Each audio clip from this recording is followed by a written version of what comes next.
মুনাফিক হচ্ছে এমন জিনিস যা কথায় কথায় মিথ্যা বলবে এবং ইসলামের বিরোধিতা করে।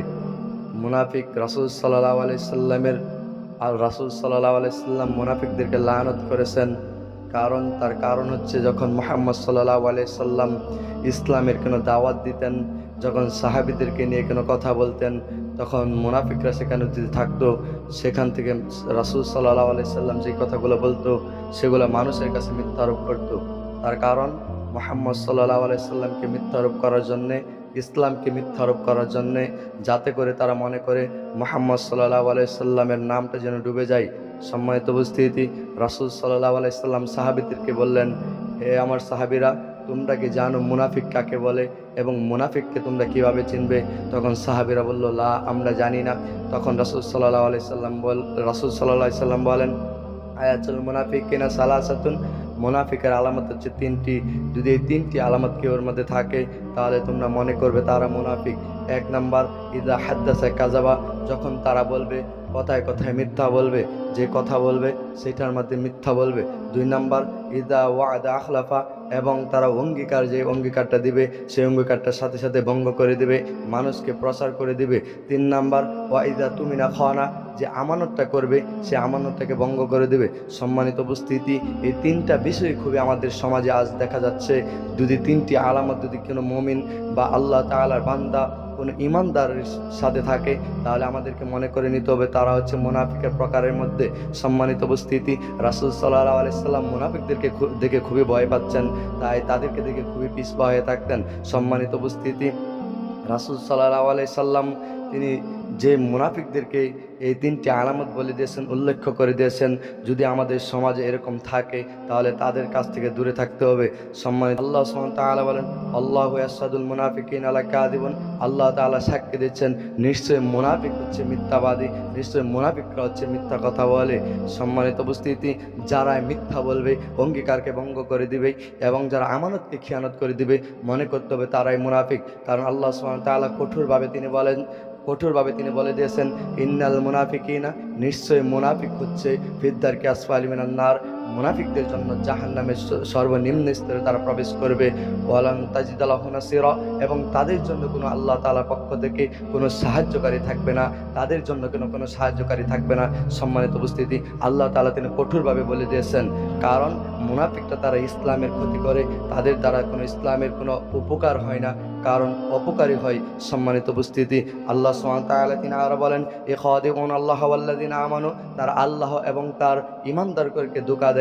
ওমা ইয়াখদাউনা ইল্লা আনফুসাহুম ওয়া মা ইয়াশউরুন, কিন্তু তারা জানে না তারা নিজেদেরকে ধোঁকা দিচ্ছে, কারণ তারা আল্লাহ এবং তার ঈমানদারদেরকে ধোঁকা দেয়নি।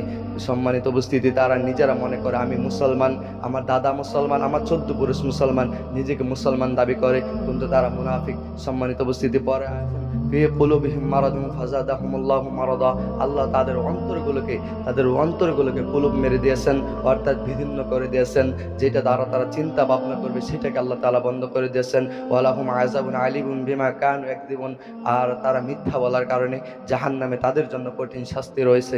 সম্মানিত উপস্থিতি, যদি তারা কথায় মিথ্যা বলে, অঙ্গীকারকে ভঙ্গ করে দেয়, তাহলে মনে করতে হবে তারা মুনাফিক। আল্লাহ সুবহানাহু ওয়া তাআলা তাদের জন্য কঠিন শাস্তি রয়েছেন। আল্লাহ সুবহানাহু ওয়া তাআলা তিনি বলেন, ওয়ালা ইয়াযকুরুনাল্লাহা ইল্লা কলিলান, কিন্তু তারা কম সময় আল্লাহ তাআলাকে স্মরণ করে, খুবই কম সময় তারা আল্লাহ তাআলাকে স্মরণ করবে, কারণ তারা নামে মুসলমান কিন্তু কামে তারা মুসলমান নয়। সম্মানিত উপস্থিতি, যেমন একটি উদাহরণ দিলে বুঝতে পারবেন, আমাদের সমাজে এমন কিছু লোক রয়েছে যারা গাছের নিচের গোড়া কেটে দেয় এবং উপরে পানি ডালে মানুষকে ভালো দেখানোর জন্য। তেমনি মুনাফিক ইসলামের জন্য উপকার করে মানুষের সামনে, কিন্তু তারা পিছনে ইসলামের নিন্দা করে, ইসলাম মানুষের কাছ থেকে দূরে সরিয়ে নিতে চাই এবং মুহাম্মদ সাল্লাল্লাহু আলাইহি সাল্লামকে মিথ্যারোপ করার জন্য, মুহাম্মদ সাল্লাল্লাহু আলাইহি সাল্লামকে রটনা করার জন্য, যাতে করে মানুষ বুঝে মুহাম্মদের কথা হচ্ছে সব মিথ্যা। এই জন্য তারা বানিয়ে মানুষের কাছে প্রচার করতে যেতে মুহাম্মদ সাল্লাল্লাহু আলাইহি সাল্লাম যেগুলো বলতো সেগুলো মিথ্যা। সম্মানিত উপস্থিতি, একদিন কাফেররা যখন মুহাম্মদ সাল্লাল্লাহু আলাইহি সাল্লাম ইসলামের দাওয়াত দিতে আসছিলেন, তখন কাফেররা তারা বলছিলেন, যে তারা বলছিলেন যে মুহাম্মদ পাগল হয়ে গেছে, কারণ মুহাম্মদ সাল্লাল্লাহু আলাইহি সাল্লাম অবস্থায় এমন ছিল যে ইসলামের দাওয়াত দিতে দিতে নিজের অবস্থায় এমন হয়ে গেছিল যে বলার মতো নেই। সম্মানিত উপস্থিতি, তখন আল্লাহ তাআলা কোরআন নাজিল করলেন, তখন বলেন ওমা সাহিবুকুম বিমাজনুন, আর তোমাদের সাথে পাগল নয়, তোমরা যাকে পাগল ভাবছো প্রকৃতপক্ষে সে পাগল নয়, সুতরাং তোমরাই হচ্ছে পাগল। সম্মানিত উপস্থিতি, আমরা সেই কিয়ামতের দিন কি করব? যদি আমরা পৃথিবীতে এরকম মুনাফিকি করি তাহলে কিয়ামতের দিন আল্লাহ সুবহানাহু ওয়া তাআলা আমাদেরকে ছাড়বেন না। কিয়ামতের দিন অবশ্যই আমাদের হিসাব নেবেন। কিয়ামতের দিন এক পা হিসাব না নেওয়া পর্যন্ত আমাদেরকে আগাতে দেবে না। রাসূল সাল্লাল্লাহু আলাইহি সাল্লাম বলেছেন, রাসূল সাল্লাল্লাহু আলাইহি সাল্লামের সুপারিশ ছাড়া কাল কিয়ামতের ময়দানে আমাদেরকে এক পা আগাতে দিবেন না, এক পা পিছাতে দিবেন না। সেদিন আমরা কি করব? সম্মানিত উপস্থিতি, তাই আসুন আমরা যেন ইসলামের যেগুলো নীতিমালা সবগুলো যেন আমরা পালন করতে পারি এবং মানুষের কাছে যেন প্রচার করে দিতে পারি। কারণ রাসূল সাল্লাল্লাহু আলাইহি সাল্লাম বলেছেন, বাল্লিগু আন্নী ওয়ালাউ আয়া, যদি তুমি আমাদের কাছ থেকে কিছু জানো, আয়াত বা হাদিস জানো, মানুষের কাছে প্রচার করে দাও। যদি সেটা দিয়ে মানুষের কল্যাণ হয় তাহলে তুমি সে অর্ধেক সবের ভাগী হবে।